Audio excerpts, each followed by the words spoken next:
warahmatullahi wabarakatuh. Selamat siang rekan-rekan semua, salam sejahtera untuk kita semua. Shalom, Om Swastiastu, Namo Buddhaya, salam kebajikan.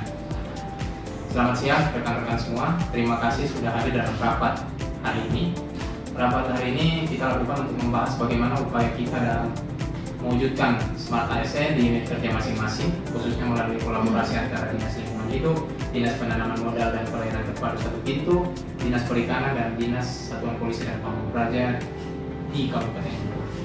Sebagai pengantar, mungkin kita bisa mulai dengan menyamakan pemahaman terlebih dahulu mengenai apa sih konsep Smart ASN itu. Baik, saya akan coba menjelaskan sedikit. Smart ASN merupakan ASN yang memiliki kompetensi dan dua karakter yang sesuai dengan tuntutan birokrasi yang modern. Betul. Salah satu karakter utama Smart ASN adalah integritas, yaitu ASN harus jujur dan konsisten antara ucapan dan tindakan. Selain itu juga ada nasionalisme, yaitu mengutamakan kepentingan bangsa dan masyarakat dalam setiap pelaksanaan tugas. Kemudian juga ada profesionalisme di mana kita harus bekerja sesuai dengan kompetensi dan standar kinerja yang telah ditetapkan. Betul sekali, Smart ASN juga harus memiliki wawasan global, di mana mampu memahami perkembangan teknologi dan kebijakan pada tingkat nasional dan juga tingkat internasional. Selain itu, penting juga penguasaan teknologi informasi agar pelayanan kepada masyarakat bisa lebih cepat dan efektif.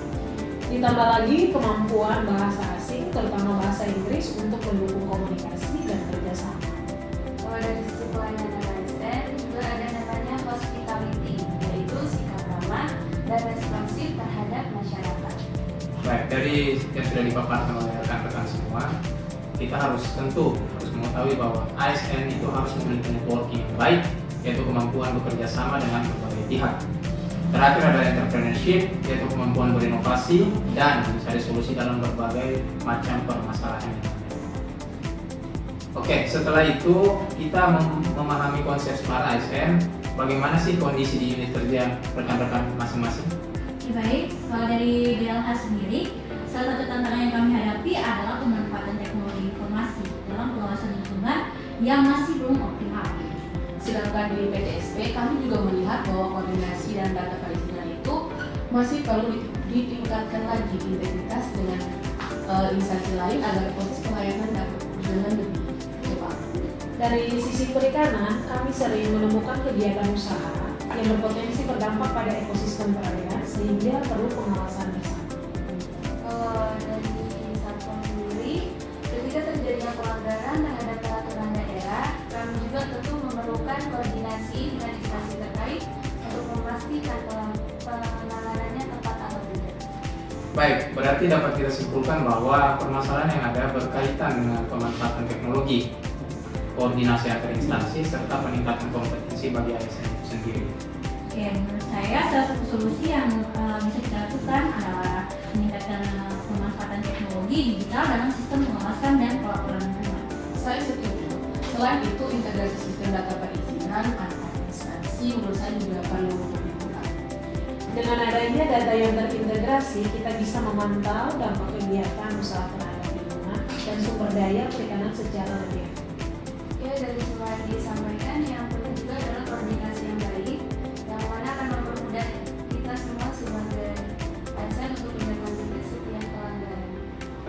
Baik, sebagai tindak lanjut dari solusi tersebut, apa saja sih langkah-langkah yang bisa kita lakukan?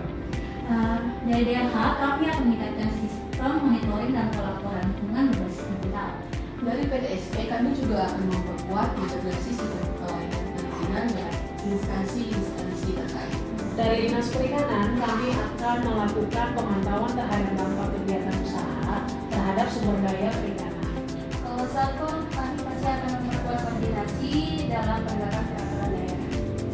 Baik, dari diskusi hari ini kita dapat melihat bahwa penerapan Smart ASN tidak bisa dilakukan secara sendiri-sendiri, melainkan harus dengan kolaborasi antar instansi.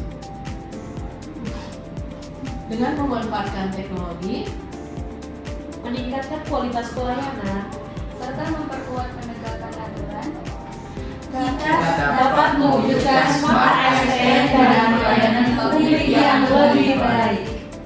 Baik, sekian rekan-rekan semua dari diskusi hari ini. Lebih dan kurangnya kami mohon maaf. Wabillahi taufiq wal hidayah. Assalamualaikum warahmatullahi wabarakatuh. Selamat siang, salam sejahtera untuk kita semua. Shalom, Om Swastiastu, Namo Buddhaya, salam kebajikan, rahayu. Terima kasih.